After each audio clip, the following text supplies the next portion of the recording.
Hello everyone, welcome to my channel. ഇന്ന് നമ്മളിവിടെ discuss ചെയ്യാൻ പോകുന്നത് folk system call related question ആണ്.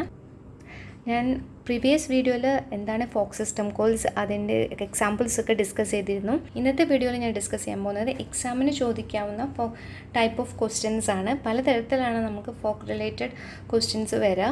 അപ്പോൾ ഫസ്റ്റ് നമ്മളതിൻ്റെ കോൺസെപ്റ്റ് മനസ്സിലാക്കി കഴിഞ്ഞാൽ നമുക്ക് എല്ലാ ക്വസ്റ്റ്യൻസും നമുക്ക് ആൻസർ ചെയ്യാനായിട്ട് പറ്റും. ഞാനിവിടെ ഒരു എക്സാമ്പിളാണ് ഡിസ്കസ് ചെയ്യാൻ പോകുന്നത്. അതിനു മുമ്പ് നമുക്ക് ഫോക്ക് സിസ്റ്റം കോളിന് ജസ്റ്റ് ഐഡിയ എന്താണെന്ന് നോക്കാം. ഫോക്ക് സിസ്റ്റം കോൾസ് നമ്മൾ ഓൾറെഡി ഡിസ്കസ് ചെയ്തു.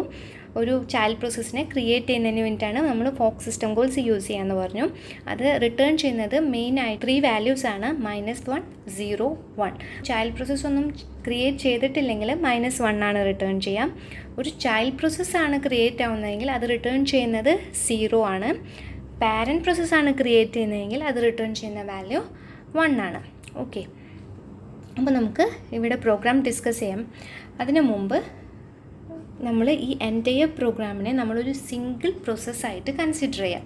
ഓക്കെ, എൻറ്റയർ പ്രോഗ്രാം ഒരു സിംഗിൾ പ്രോസസ്സായിട്ട് കൺസിഡർ ചെയ്തു. ഞാൻ അതിനെ P എന്നാണ് ഡിനോട്ട് ചെയ്യുന്നത്. ഓക്കെ, ഇനി നമുക്ക് മെയിനിൽ എന്താ പറയുന്നത്, ഇവിടെ ഫോക്ക് എന്ന് പറഞ്ഞാൽ എന്താ, ഒരു ചൈൽഡ് പ്രോസസ്സ് ക്രിയേറ്റ് ചെയ്തു. അതായത് ഈ സിംഗിൾ പ്രോസസ്സ് P എന്ന് പറഞ്ഞിട്ടുള്ള ഒരു പാരൻറ്റ് പ്രോസസ്സ് ഒരു ചൈൽഡ് പ്രോസസ്സിനെ ക്രിയേറ്റ് ചെയ്തു. ഒപ്പം ദെൻ പാരൻ്റ് അതുപോലെ തന്നെ, അതായത് C1ഉം പാരൻറ്റും എക്സിക്യൂട്ട് ചെയ്യുന്നത് പാരലലി ആയിരിക്കും. ഒരു സിംഗിൾ പ്രോസസ്സിനെ നമ്മൾ 2 പ്രോസസ്സായിട്ടാണ് ഇവിടെ ഡിവൈഡ് ചെയ്യുന്നത്. ഒരു പാരൻറ്റ് പ്രോസസ്സും ഒരു ചൈൽഡ് പ്രോസസ്സും. ഈ 2 പ്രോഗ്രാംസും എക്സിക്യൂട്ട് ചെയ്യുന്നത് പാരലലി ആയിരിക്കും, സെപ്പറേറ്റ് ആയിട്ടായിരിക്കും. C1 സെപ്പറേറ്റ് ആയിട്ട് എക്സിക്യൂട്ട് ചെയ്യും, പാരൻറ്റും സെപ്പറേറ്റ് ആയിട്ട് എക്സിക്യൂട്ട് ചെയ്യും. ഓക്കെ, ദെൻ നമുക്ക് C1 ഫസ്റ്റ് എക്സിക്യൂട്ട് ചെയ്യാം, എന്നിട്ട് നമുക്ക് പാരൻറ്റ് എക്സിക്യൂട്ട് ചെയ്യാം. അപ്പോൾ നമ്മൾ പറഞ്ഞു ചൈൽഡ് പ്രോസസ്സ് ആണെങ്കിൽ റിട്ടേൺ ചെയ്യുന്ന വാല്യൂ എന്താ, ഫോക്ക് കോൾ ചെയ്യുമ്പോൾ റിട്ടേൺ ചെയ്യുന്ന വാല്യൂ 0 ആണ്. പാരൻറ്റ് പ്രോസസ്സ് ഫോക്ക് കോൾ ചെയ്യുമ്പോൾ റിട്ടേൺ ചെയ്യുന്ന വാല്യൂ 1 ഓർ പോസിറ്റീവ് വാല്യൂ കേട്ടോ. പോസിറ്റീവ് വാല്യൂ റിട്ടേൺ ചെയ്തു. ദെൻ ഇവിടെ നമുക്ക് ആദ്യം ചൈൽഡ് പ്രോസസ്സാണ് ഞാൻ എക്സിക്യൂട്ട് ചെയ്യുന്നത്. ചൈൽഡ് പ്രോസസ്സിൻ്റെ വാല്യൂ എന്താ റിട്ടേൺ ചെയ്തത്, ഫോക്ക് കോൾ ചെയ്തപ്പോൾ 0.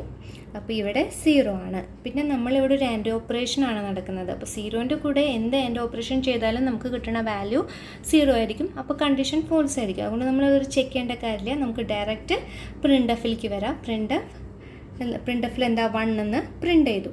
അതായത് ചൈൽഡ് പ്രോസസ്സ് 1 പ്രിൻ്റ് ചെയ്തു. ഇനി നമുക്ക് സെയിം പ്രോഗ്രാം തന്നെയല്ല ഇവിടെ പാരൻറ്റും എക്സിക്യൂട്ട് ചെയ്യുന്നത്. അപ്പോൾ പാരൻറ്റ് റിട്ടേൺ ചെയ്യുന്ന വാല്യൂ എന്താ, ഇവിടെ പോസിറ്റീവ് വാല്യൂ ആണ് കേട്ടോ. അപ്പോൾ നമ്മൾ പാരൻറ്റ് ഇവിടെ പോസിറ്റീവ് വാല്യൂ ആണ് റിട്ടേൺ ചെയ്തത്. ഇവിടെ പോസിറ്റീവ് വാല്യൂ ആണെങ്കിൽ നമ്മൾ എന്തായാലും ഇവിടെ നമ്മൾ ചെക്ക് ചെയ്യേണ്ടി വരും. കാരണം ഇവിടെ പോസിറ്റീവ് വാല്യൂ ആണ്. ഇവിടുത്തെ വാല്യൂ ചിലപ്പോൾ 0 ആയിരിക്കാം, അല്ലെങ്കിൽ 1 പോസിറ്റീവ് വാല്യൂ ആയിരിക്കാം. 0 ആണെങ്കിൽ കണ്ടീഷൻ എക്സിക്യൂട്ട് ചെയ്യില്ല, പക്ഷേ ഇവിടെ 1 ആണെന്നുണ്ടെങ്കിൽ ലൂപ്പ് എക്സിക്യൂട്ട് ചെയ്യും അല്ലേ.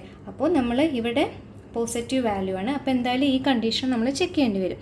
നെക്സ്റ്റ് എന്താ, വീണ്ടും ഫോക്കാണ് കോൾ ചെയ്യുന്നത്. ഇവിടെ ഫോക്ക് കോൾ ചെയ്യുമ്പോൾ എന്താ, പാരൻറ്റ് പ്രോസസ്സ് അല്ലേ, അതായത് പാരൻറ്റ് പ്രോസസ്സ് അല്ലേ ഈ കണ്ടീഷൻ ചെക്ക് ചെയ്യുന്നത്. പാരൻറ്റ് പ്രോസസ്സ് ഫോക്ക് കോൾ ചെയ്തപ്പോൾ എന്ത് സംഭവിച്ചു, ഒരു ചൈൽഡ് പ്രോസസ്സ് ക്രിയേറ്റ് ആയി C2. ഒപ്പം പാരൻറ്റും ഉണ്ട്. പാരൻറ്റും ചൈൽഡ് പ്രോസസ്സും ക്രിയേറ്റ് ആയി. രണ്ടും എക്സിക്യൂട്ട് ചെയ്യുന്നത് പാരലലിയാണ്. ഇവിടെ ചൈൽഡ് പ്രോസസ്സ് റിട്ടേൺ ചെയ്യുന്ന വാല്യൂ എന്താണ്, 0. പാരൻറ്റ് പ്രോസസ്സ് റിട്ടേൺ ചെയ്യുന്ന വാല്യൂ എന്താണ്, പോസിറ്റീവ് വാല്യൂ. സെയിം ഞാൻ നേരത്തെ പറഞ്ഞ പോലെ തന്നെ ഇവിടെ ഫോക്ക് റിട്ടേൺ ചെയ്യുന്നത് നമ്മൾ പറഞ്ഞു 0 റിട്ടേൺ ചെയ്യും, പോസിറ്റീവ് വാല്യൂ റിട്ടേൺ ചെയ്യും. കാരണം C2 എക്സിക്യൂട്ട് ചെയ്യുന്നുണ്ട്, പാരൻറ്റും എക്സിക്യൂട്ട് ചെയ്യുന്നുണ്ട്. ആദ്യം നമുക്ക് C2 എക്സിക്യൂട്ട് ചെയ്യാം. C2ൻ്റെ വാല്യൂ എന്താ, 0. അപ്പോൾ ഇവിടെ ഓൾറെഡി പോസിറ്റീവ് വാല്യൂ ആണ്. 0 എക്സിക്യൂട്ട് ചെയ്തപ്പോൾ കണ്ടീഷൻ ഫോൾസ് ആയി. ഡയറക്റ്റ് പ്രിൻ്റിലേക്ക് പോവും, C2 1 പ്രിൻ്റ് ചെയ്യും. ഓക്കെ, പക്ഷേ പാരൻറ്റിൻ്റെ വാല്യൂ എന്താ, പോസിറ്റീവ്. അപ്പോൾ പാരൻറ്റ് ഇവിടെ പോസിറ്റീവ് വാല്യൂ ആണെന്നുണ്ടെങ്കിൽ ഇവിടെയും പോസിറ്റീവ് ആണ്, ഇവിടെയും പോസിറ്റീവ് ആണ്. ഫോക്കാണ് കോൾ ചെയ്തത്. ഫോക്ക് കോൾ ചെയ്യുമ്പോൾ എന്ത് സംഭവിക്കും, അഗെയിൻ ഈ P എന്ന് പറയുന്നത് ഒരു ചൈൽഡ് പ്രോസസ്സിനെ ക്രിയേറ്റ് ചെയ്തു C3. ദെൻ പാരൻറ്റും ക്രിയേറ്റ് ചെയ്തു. നെക്സ്റ്റ് സ്റ്റേറ്റ്മെൻറ്റ് എന്താണ്, printf1. ഇത് printf1 എന്ന് പറയുന്നത് ചൈൽഡ് പ്രോസസ്സും എക്സിക്യൂട്ട് ചെയ്യും, പാരൻറ്റ് പ്രോസസ്സും എക്സിക്യൂട്ട് ചെയ്യും. പാരൻറ്റ് C3 1 പ്രിൻ്റ് ചെയ്യും, പാരൻറ്റും 1 പ്രിൻ്റ് ചെയ്യും. അപ്പോൾ ടോട്ടൽ നമ്പർ ഓഫ് എത്ര 1s ആണ് പ്രിൻ്റ് ചെയ്തത്, 4 1s ആണ് നമുക്ക് ആൻസർ കിട്ടുക. ഓക്കെ, ഇതാണ് ഇതിൻ്റെ ഓപ്പറേഷൻ. ഇതുപോലെ തന്നെ ഡിഫറെൻറ്റ് ടൈപ്സിൽ ചോദിക്കാം. ചിലപ്പോൾ ഇവിടെ ഓർ കണ്ടീഷൻ വെച്ച് ചോദിക്കാം. അപ്പോൾ നമുക്ക് കോൺസെപ്റ്റിനനുസരിച്ചിട്ട് നമ്മൾ ആൻസർ ചെയ്യാൻ ശ്രമിക്കാം. ഓക്കെ, നെക്സ്റ്റ് വീഡിയോയിൽ നമുക്ക് CPU സ്കെഡ്യൂളിംഗ് അൽഗോരിതംസ് കുറിച്ച് നമുക്ക് ഡിസ്കസ് ചെയ്യാം. അതിനു മുമ്പ് നിങ്ങൾക്ക് എൻ്റെ ചാനൽ ഇഷ്ടപ്പെട്ടെങ്കിൽ നിങ്ങൾ ചാനൽ സബ്സ്ക്രൈബ് ചെയ്യുക, ഷെയർ ചെയ്യുക, ലൈക്ക് ചെയ്യുക. Thank you.